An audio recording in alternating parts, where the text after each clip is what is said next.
about that. With apologies to Heath and Noah, 5 minutes on the clock. I think a lot during the week about what I'm going to talk about. And this is no surprise to anybody. I've said this on many an occasion.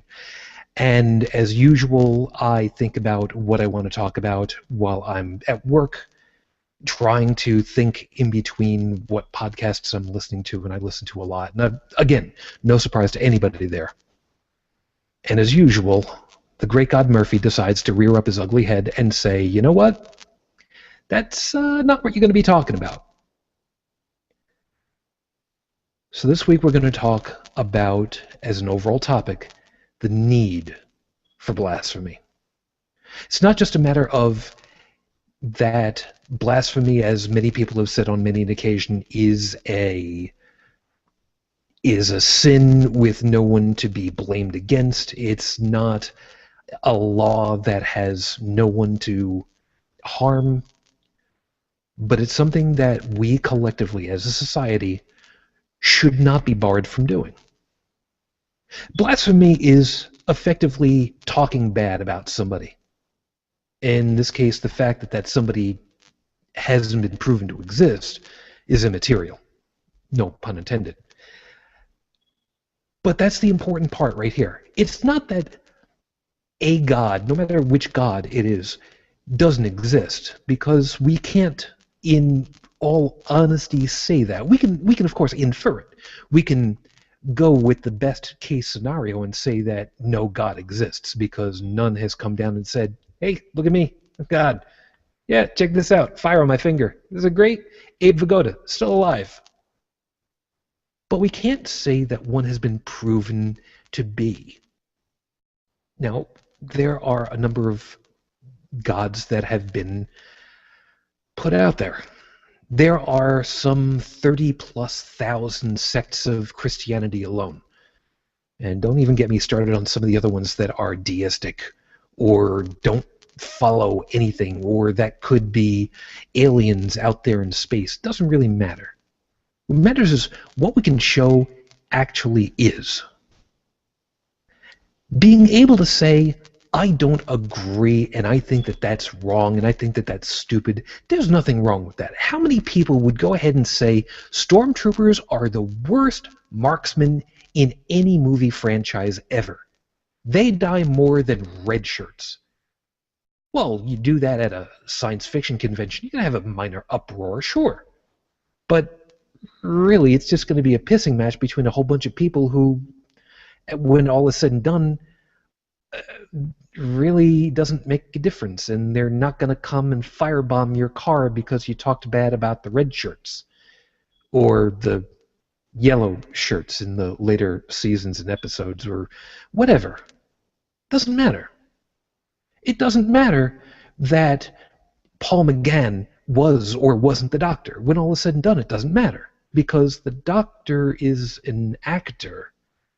It's an idea. It's a concept. It's a person that's written out on paper, sometimes with a typewriter, sometimes with a text editor, sometimes with storyboards. But it's just an idea brought to life, so to speak, by a whole bunch of cameras and film equipment and video recorders and audio encoders and sound effect people, but really, who cares? Ultimately, what does it hurt if you say the Doctor really isn't half human? Who cares what color shirt somebody wears and whether they've died in every episode of every show ever? Doesn't matter. And if you go ahead and you make a photo meme about these kinds of things, what does it matter if you pass them out at a convention, on the street, online? How many people does it actually hurt?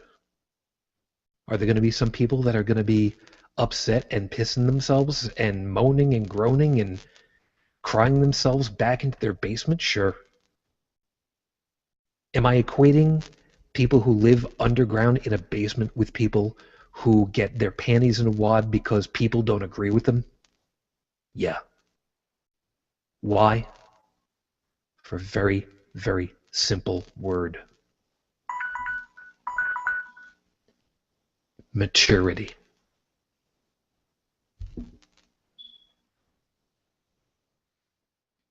There is a wonderful quote from Stephen Fry, who is a lovely gentleman, who is a fascinating speaker, and someone that I would love the opportunity of shaking the hand of, who said, according to this quote, "It's now very common to hear people say, 'I'm rather offended by that,' as if that gives them certain rights. It's actually nothing more than a whine. I find that offensive. It has no meaning. It has no purpose. It has no reason to be respected as a phrase. I am offended by that. Well, so fucking what? I am Shujin Tribble. Je suis Charlie. I am the talking wallflower. Je suis Charlie.